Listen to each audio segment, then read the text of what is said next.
do a little bit of intro then.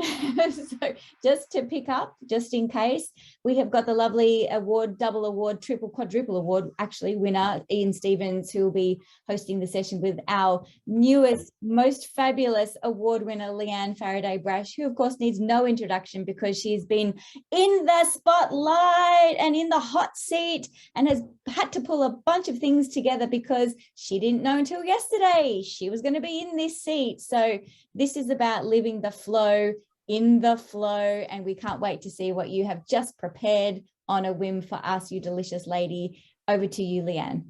Okay, thank you very much. And just before I share my screen, I just want to let all of you know that I have perfected what was going on this morning. I can do this now. You can all see me here.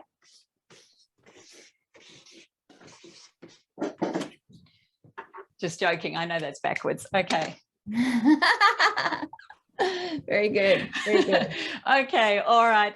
Let's get into it. What I need to do firstly is to acknowledge the country on which we are gathered. I'm on Wurundjeri land, and I'd like to pay my respects to elders past, present and emerging, and to the elders of any other communities who may be present here today. What I'm going to do by way of overview is really just a brief introduction, and then I'm going to ask you to switch gears, people, and be a manufacturing crowd in a manufacturing organisation or in a large government utility. Please feel free to change your name. If you want to be Bazza or Shazza or whatever you want, please just do a rename on Zoom so that we can get into the zone of you as the audience.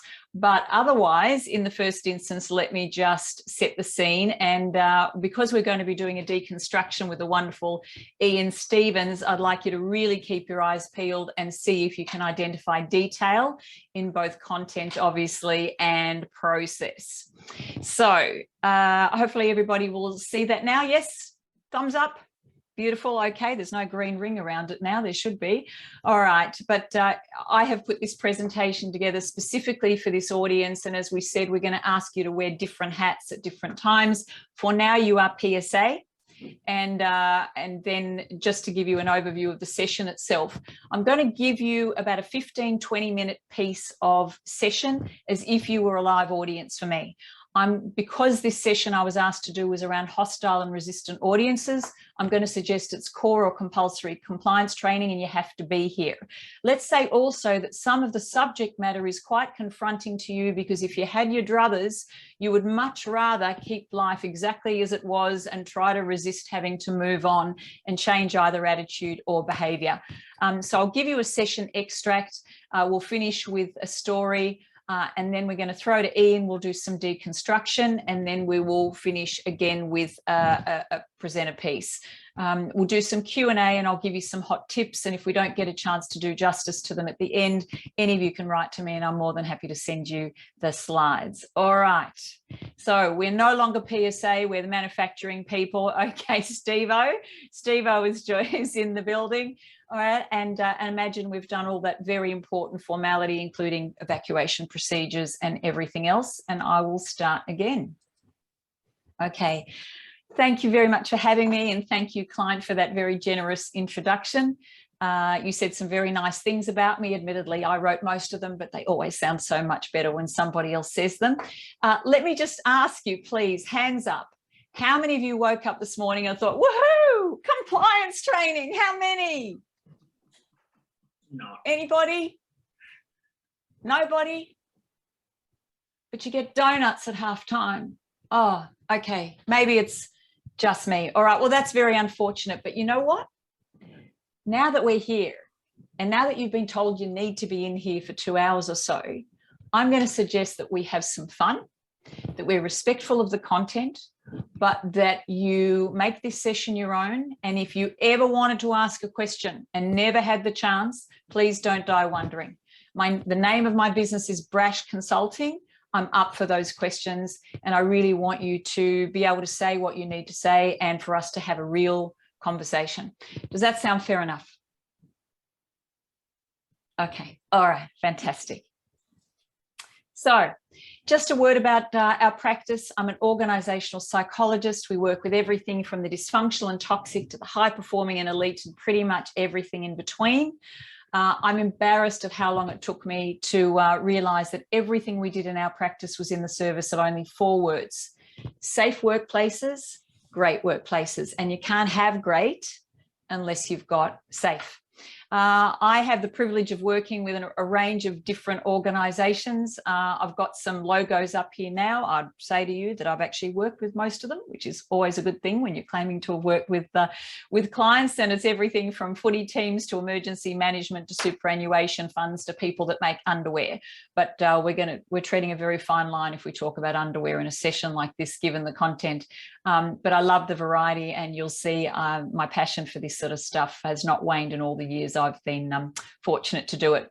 I wrote a book a number of years ago, and usually when you write a book, your clients go, "Are we in your book?" In this case, with a title like Vulture Cultures, they said, "We're not in your book, are we?" And I said, "If you are, you've been de-identified, so don't stress about it." But my hair used to be absolutely dead straight, and this is what's happened to me over many, many years. Okay. This is a slide that breaks every single rule. It's very, very busy. It's got a lot of images on it. When you think about it, how many of us are absolute podcast addicts in the morning? We have AirPods in our ears to the point, or wearables that we don't even realize we're wearing anymore because they're literally a second skin. We've got a situation there top in the middle where a young woman called Christy Fraser-Kirk took on the then CEO of David Jones on sexual harassment a few years ago. We've had a woman winning the Melbourne Cup in Michelle Payne. Mid last year, Sesame Street, after all of those years, introduced a same-sex couple as a family constellation on Sesame Street. We've had the controversy bottom right of Margaret Court, where it's not enough anymore for a lot of people in terms of community expectations to decide that someone was just a magnificent sports person and not actually judge them or potentially want to take action because of comments they actually make in the public domain that have nothing to do with their ability as a sports person. We've now got a woman who identifies as both African American and Asian, as vice president of the most powerful country in the world. We've got an Australian basketballer in Ben Simmons who earned $29 million last year, an Aussie guy playing NBA and earning that sort of money. Who would have thunk it? We've got the picture in the middle, Buddy Franklin, who kicked his 1000th goal yesterday, and COVID didn't stand a chance. He was absolutely mobbed on the field, and tomorrow I'll take great delight in watching the replay. But in this particular situation with Shane Mumford, after Buddy had actually taken a few months off for mental health issues, Mumford started sledging him about mental health, and the world judged him and said, that's not enough, that's not good enough these days. It might be footy, it might have been the last bastion of macho and machismo, but you don't go and slag off at somebody about their mental health when they're doing it hard. And the other one, top left, very, very topical at the moment, a Fox Sports journalist, very smart, very young, very well credentialed, very talented, who made some inappropriate remarks about a colleague around her sexuality and actually took the decision to disclose anything about her private life out of her hands, and was actually sacked unceremoniously the same afternoon after a very quick internal investigation. So when you put all of those things together, I think it's absolutely irrefutable, whether we want to accept it or not, that the world has changed. Leanne? Yes. I just want to know what time this session finishes. This session finishes at 3:20. Oh, God. Okay. Yeah. You're going to have to stick it out or leave, but that'll be between you and management. All right. Now, this is my Robbie Williams slide. This is the audience participation moment. Could I please ask all of you to give me a show of hands if you have either said any of the next few things or heard any of the next few things? Technically, if you said them, you have heard them, but I'm going to let you off the hook. All right, we're ready to have a look at these. Show of hands. I'm going to make sure I can see more of you than I could before. Okay, first one. This whole equal opportunity thing is political correctness gone mad. Heard it or seen it? Beautiful, we're off to a flying start. All right, they're trying to take all the fun out of being at work. Yep, okay. Soon we won't be able to say boo to anybody anymore. Okay, so if you give someone a compliment these days, I've got to be honest, people, I've actually cleaned this one up. So if you give someone a compliment these days, you're going to end up in effing jail.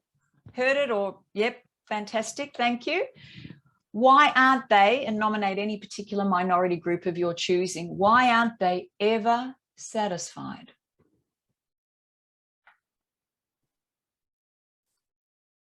Why don't people just fit in with the majority?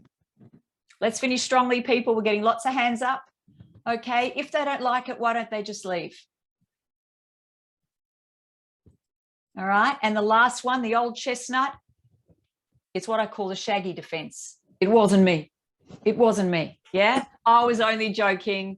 I didn't intend to upset anybody. All right, let me ask you to have a look at all of those. Take yourselves off mute and tell me, what is it that strikes you about a lot of those statements? If you were to theme them, what observations do you make about some of those statements made by real people like you and me? What's wrong with that? Yeah, what's wrong with them? What is wrong with them? Is there anything about them that strikes you as maybe not being so helpful or healthy? I just think people are too sensitive. So I actually don't think there's anything wrong with what's being said. I think it's just people just don't know how to take a joke, or they're just so sensitive. So yeah, I don't think this is the problem. I think society or the sensitive people are the problem. Okay. Ellie, you've got no sense of humour. You have no idea. Who, me? I've heard the boss say some of these things. So Yeah. It's negative and defensive. he said stuff like that all the time, so it must be okay. It can happen. It can happen at any level. But where do we draw the line? I dare say even those of you who think, well, what's wrong with this? And some people just, they get all sooky just with a bruised eyelash. I bet my life that if we actually spent some time together, we would find something somewhere that perhaps you were sensitive about. Even if it wasn't for you, maybe it was for a loved one. So the tricky thing is, how do we know what is or isn't okay? And if we judge by our own standards, we could find ourselves getting into a whole lot of trouble with other people and offending people's sensibilities, where really, who do you think should be the best person to determine what's okay for me?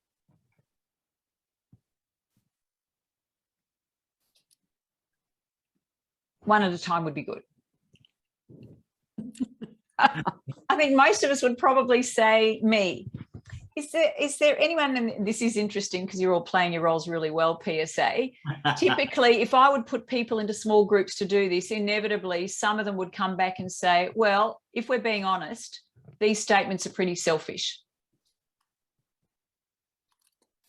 Or the person is absolutely looking at the situation only from their own point of view and not necessarily somebody else's. So there's a lack of empathy. And that's the point that I would want to be drawing out here, that there may be things that would offend our sensibilities too, or if not ours, somebody else's. But how would we feel if somebody turned around to us and said, if you don't like it here, why don't you just leave? Nobody should tell us that they are creating a workplace that's so uncomfortable that we feel we would have to leave. Some of you may want to stay here a while. Some of you may feel you're paid well. Some of you may feel you're working to live, not living to work. But you don't want anyone else to turn around and tell you, you know what, if it's too hot in the kitchen for you, get out. Okay. And how do we determine what's the majority? I'll be honest with you. As long as I live, I will never, ever, ever find rape jokes funny. But if I happen to go into a workplace where people think that those sorts of jokes are funny, should I actually have to endure that all day, every day, just because they are the majority and I'm the minority of one? But thank you very much for playing on that one. I think a lot of those, obviously, people can relate to. Now, in the normal course of events, I would again throw to a group and get them to think about why this stuff matters. And usually they'll talk about the fact that it actually is impossible to work in a workplace where there are so many cliques and alliances and people are so hostile that they can't talk to each other without it ending up being, you know, a real bruiser as well. I noticed that some of you said to me in the morning tea break before we got here that you love your sport, and I do too. I'm the best athlete to never play the game. So let's talk about what equal opportunity is quickly. EEO is allowing everybody to try out for the team, but still being allowed to pick your best team. Not your best team of white people, green people, purple people, pink people, but actually your best team based on merit. There is nothing in the legislation in this country that says we should actually give people the opportunity to play AFL at the highest level if they're actually not good enough to play AFL at the highest level. In fact, sadly, Shane Warne passed away a couple of weeks ago, and his great love as a teenager was to play AFL. He only played in a VFL side a couple of weeks before they said to him, "You are way too slow. You'll never make it in AFL." And then he decided, "Oh, well, I know how to actually spin a cricket ball," and the rest was history. But he wasn't good enough to play AFL, and yet we'd have to say in so many other ways, he was a supreme athlete and a genius at cricket. Okay. How many people here, and again, I'm asking for absolute honesty, how many people here are looking at the fact that your organisation has bribed you with donuts but made you come here for compulsory compliance training, and you see this as a butt covering exercise? How many of you? Butt covering exercise. You know what? You're right. Now, that's not the only reason to do this. There's a moral and ethical reason to make sure people can come to work and go home in one piece. Not only physically, but psychologically. But as a butt covering exercise, the only bit of legal jargon I'm going to use with you for the rest of the session is vicarious liability. The facts on the grounds are, like it or lump it, fairly or unfairly, your organisation or our organisation is second-handedly responsible for your behaviour. So if you mess up, not only might you get into trouble, but so might the organisation. And let me just ask you to imagine, if you were running your own business, how many of you might actually have public liability insurance? How many of you might actually have legal counsel if you needed it? How many of you would be concerned about reputational risk? How many of you would be worried about Google reviews? In other words, you probably running your own business would actually see it important to protect yourself against risk. And if this organisation is second-handedly legally responsible for discrimination, harassment, bullying, or occupational violence that happens on their watch, why would you and your employer not want to do whatever it reasonably could to protect itself from risk? Beyond that, of course, is people feeling safe to be able to come to work and do their best work.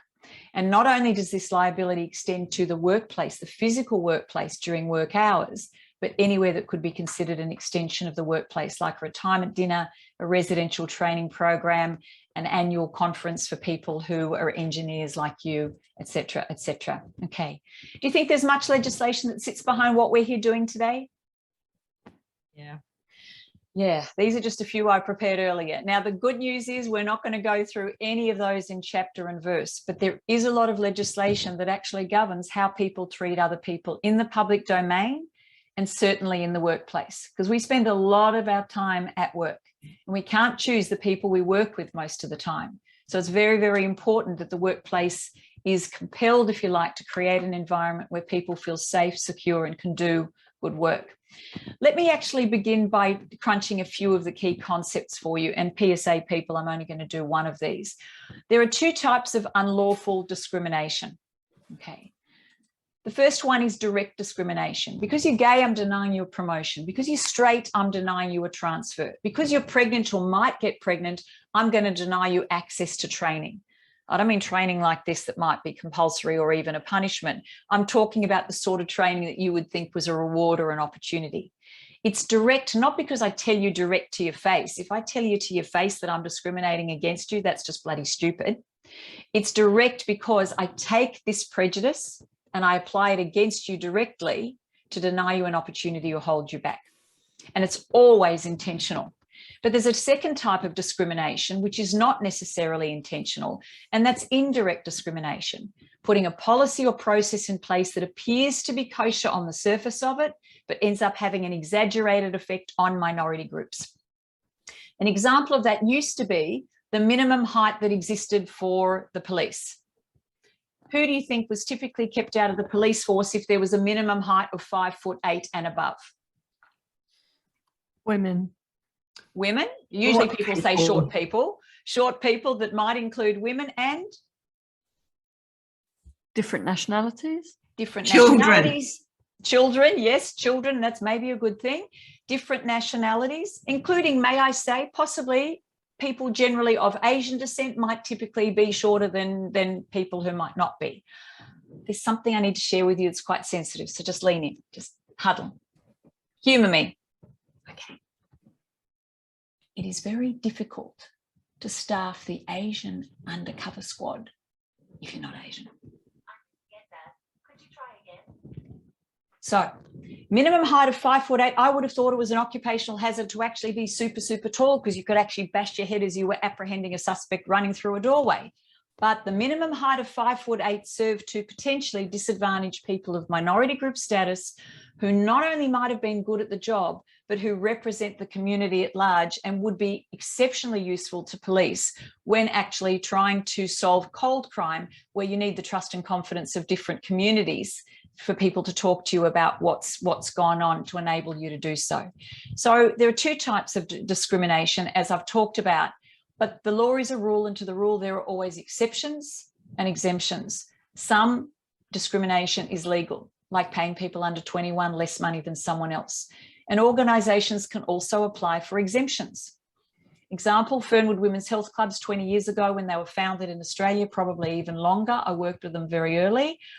They applied for an exemption and said, we want to be an all-female fitness club. They said, we believe there are a percentage of women out there who would like to work out in an all-female environment. And you know why I think that's probably true? Because I've met many men in my time who say they would like to work out in an all-female environment. So why wouldn't some of the women? So they apply for an exemption, and therefore some discrimination is legal. All right, Leanne, can I jump in here? Yes. Because I reckon Yes, I have got a heap here to deconstruct with you, and we also want to give a little bit of time for Q&A. Yes. And I put a comment in chat. I don't know if you've been following chat, but this crowd has been really getting into being that mock horrible audience. So when you read back, have a little bit of a chuckle at some of the comments. And in the end, I had to put a comment in there saying, hey, you know, please, if you've just come into this room, comments are us mocking up being a terrible audience. So Yes. unshare your screen, and if I can be highlighted as well, let's do a quick little piece of deconstruct and then open it up for questions. The thing I loved about what Leanne's doing with her opening there is there's strong directionalizing going on. So, you know, some of the boosters and, you know, others, Amanda's a master at this. She was suggesting, she was inviting. So she's actually guiding us in her opening as to the way she wants us to think and behave. There was also in the, you know, early in the piece, there's what I call the earn the right. So Leanne has kind of come off her opening setup, and then she's earned the right to, you know, be leading this facilitation. So we've seen some logos, we've seen the book. There's some stuff there that's building nice credibility with the earn the right. I also just have to say, hey, Gaz in the chat box. Oh, geez. You were calling everyone Sheilas, and oh geez, I don't know. Sorry, I missed it. Yeah, you'll read it back when you see the recording. The other thing that was magic to watch was Leanne is subconsciously and or consciously, there's been a lot of practice happen over the years, I suspect, Leanne, at pacing out their potential objections. She's joining them in their model of the world. So all of that, you know, show of hands if you've heard these comments. You know, that whole slide, that whole piece she's doing is, you know, the butt covering exercise. You know, it's demonstrating empathy, and it's kind of suggesting, hey, I understand your world. If I'm sitting in your shoes, I get where you're coming from. So subtly, rapport is going through the roof. Yeah, and brilliant. yeah. I call that in strategic influence. If you acknowledge how the audience may be thinking or feeling, they don't have to spend the rest of their day proving it to you. Absolutely. And what I'm aiming to do is get a couple of comments into the first 20 minutes where it's like you've said stuff they were saying at the water cooler before they entered the room. And you actually see them nudge their mate because you've just said what they were thinking or saying. So again, rapport goes through the roof. And in a moment, I'm just going to ask, like, Amanda's here, and Richard, we've got some brilliant people here. Maybe we can get a couple of comments from them as well. The final thing I wrote down, that you're creating beautiful relatability, because generally, and I say that word to make sure I don't snap rapport with anyone, but generally people can relate to a sporting analogy. And, how many of us here are kind of, that we're the best non-sport star in the world, and we watch our tennis. So, nice relatability in the way you're, the way that's happening. Amanda, anything to add? Yeah. I actually do. So I agree with what you said, Ian, and Leanne. It is a tough, hostile group.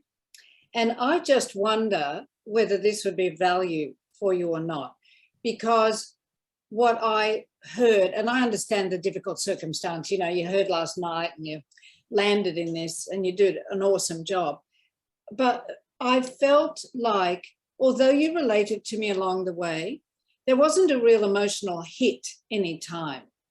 And I don't feel like I bought in, and I started to tune out, because even though you were going through and you were giving me the facts I had to have to really hook someone in, if you could start off with a dramatic story, and you may have done this, but these are just my thoughts, where you come, before you even say anything, you just go, I'd like to share a story with you about Frank.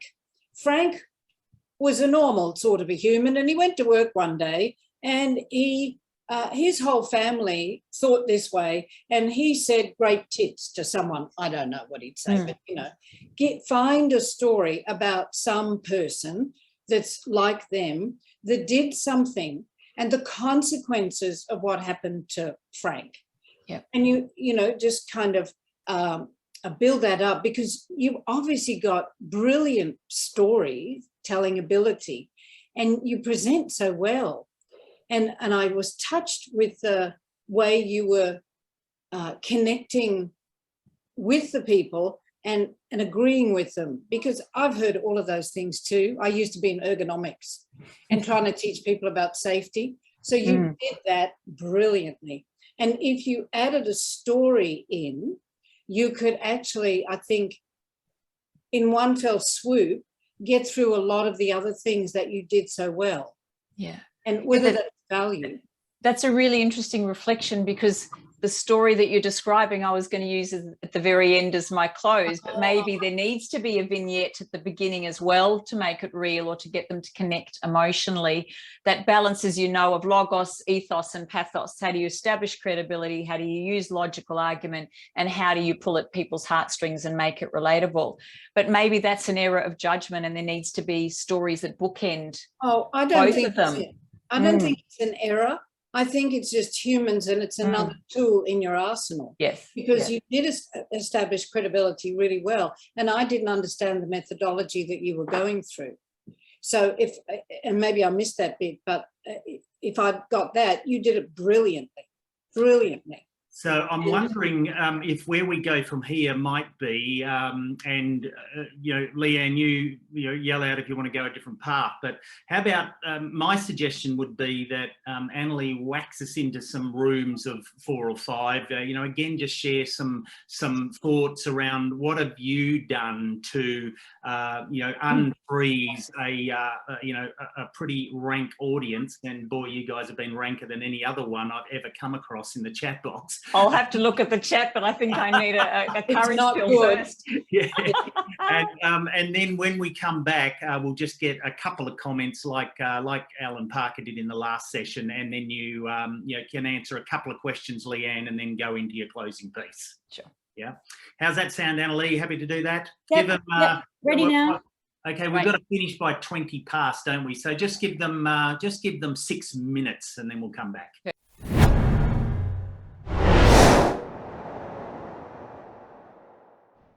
Don't you love how when the breakout rooms end and suddenly Dr. Nerylise has been cut off mid-sentence, and here we are again.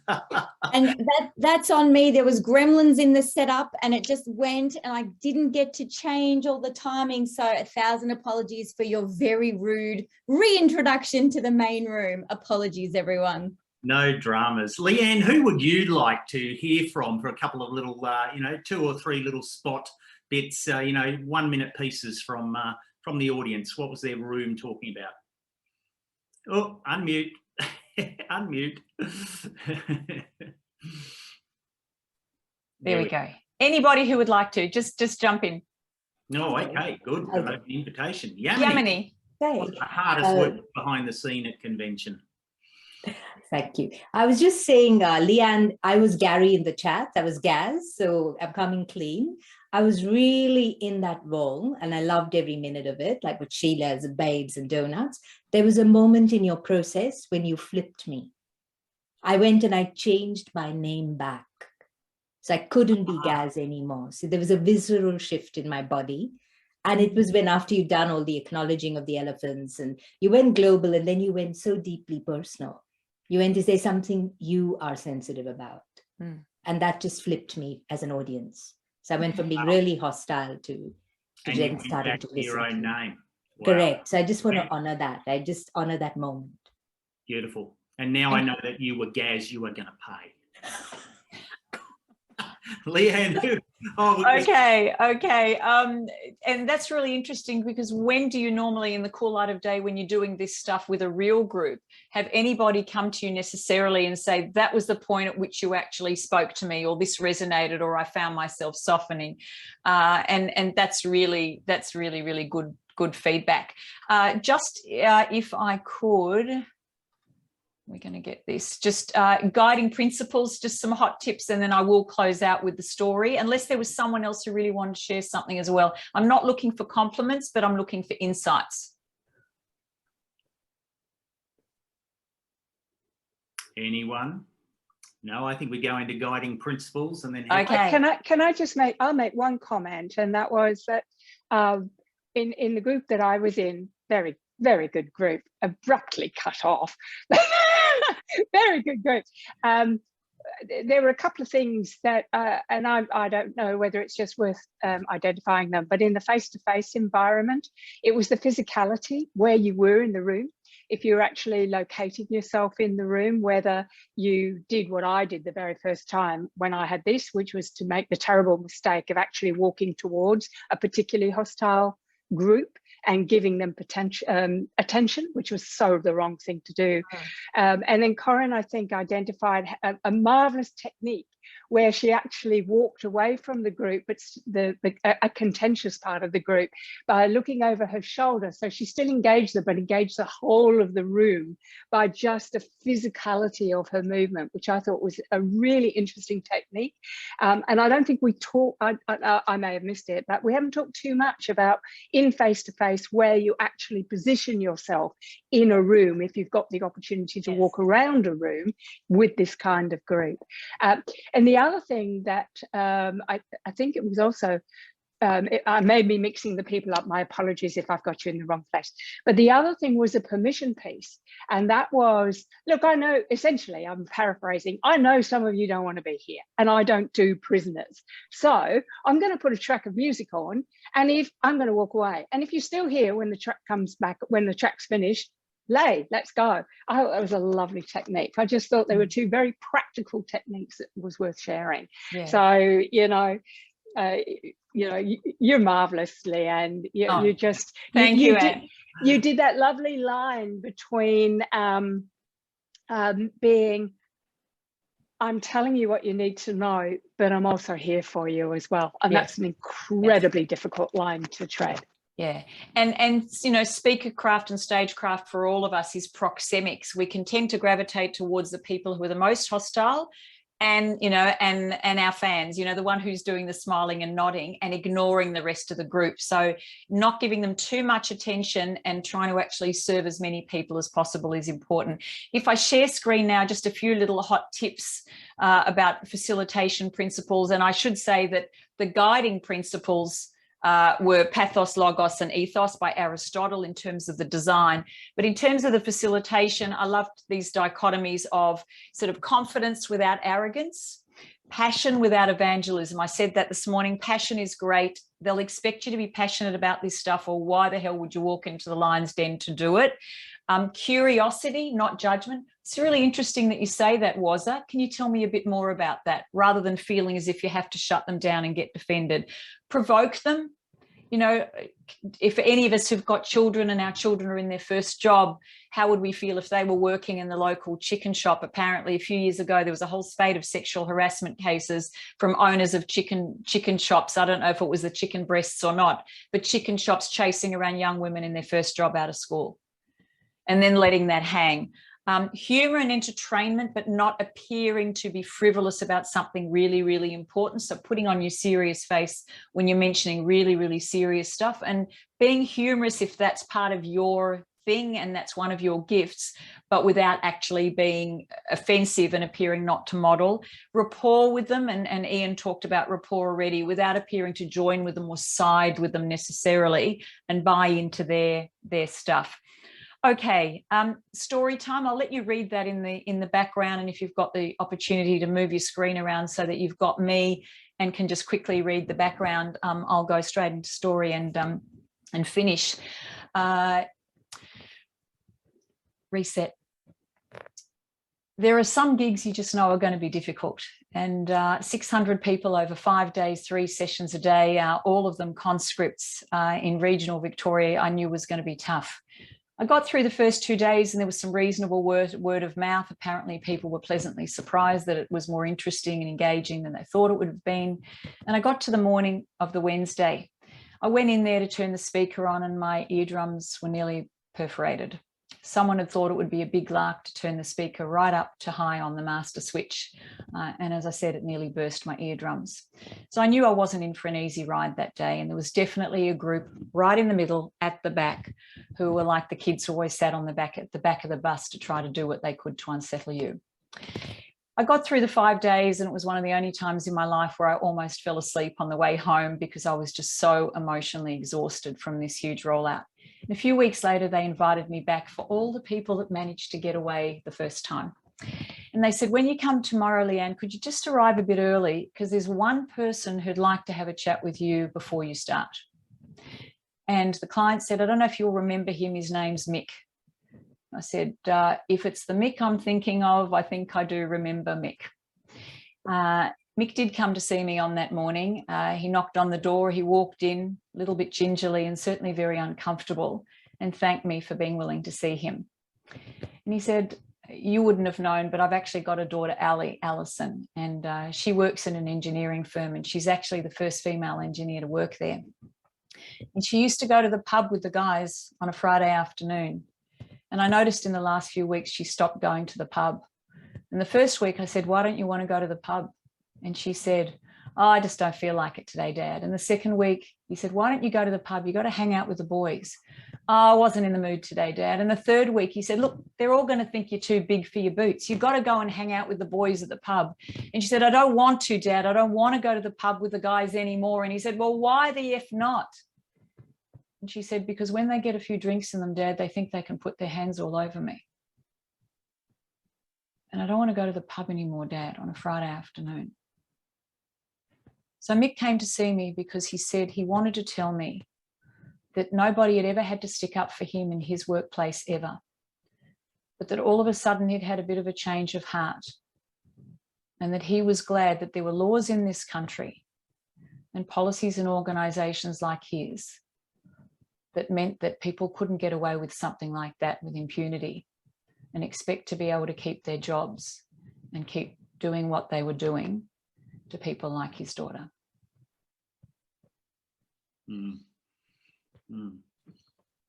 I just need a glass of water on that note. Yeah, beautiful way to bring it home on you know, an emotional note, slowing it down, getting us to reflect. Leanne, that's been amazing. I love that phrase in that slide, provocation without offence. And I know we share a beautiful client that we both work with, and after Leanne worked with them a couple of weeks ago, it was almost that quote that, Leanne knows how to provocate and disturb, but in the same way, she does it in a very nice way that doesn't offend. So thank you for your inputs. Lisa McKenna-Smith is saying, great story. Brilliant, Leanne. Thank you so much. Great storytelling. And thank you all for your input. It's time to, we're heading somewhere. Where are we going, Annalie? Give some jazz hands for our new award winner, Educator of the Year 2022. Well done, Leanne.